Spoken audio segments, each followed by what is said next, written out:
नमस्कार.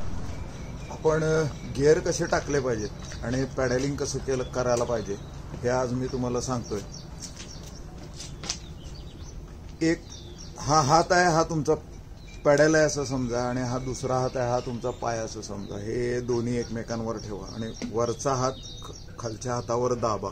म्हणजे तुम्ही पाय तुमचा पॅडलवर दाबताय, तुमच्या पंजाला प्रेशर जाणवेल.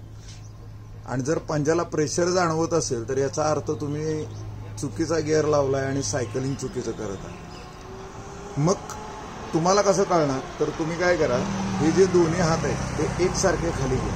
म्हणजे वरच्या तुमच्या हाताला जाणवेल की आपल्या हाताला खाली दाब लागत नाही आहे, म्हणजे तुमच्या पायावर प्रेशर येत नाही आहे. जर तुमच्या पायावर प्रेशर नसेल तर तो गिअर तुमचा बरोबर आहे. चढतीला आणि फ्लॅटला ही थेरी वापरायची. पळतीला पाय आपला हलकाच असतो, बरोबर आहे, आणि गिअर पण सारखे बदलावे लागत नाहीत. जर तुमच्या पायावर पंजावर दाब येत असेल याचा अर्थ गिअर चुकीचा आहे. एक गिअर पाय हलका करायचा आणि मग थोड्या वेळानं तुम्हाला 1-2 दिवसानंतर लक्षात येईल की एक प्रकारची लय प्राप्त होते सायकल चालवताना. आणि ती लय जर तुम्हाला कळाली तर तुम्ही न दमता सायकल चालवणार. प्रयोग करून बघा. धन्यवाद.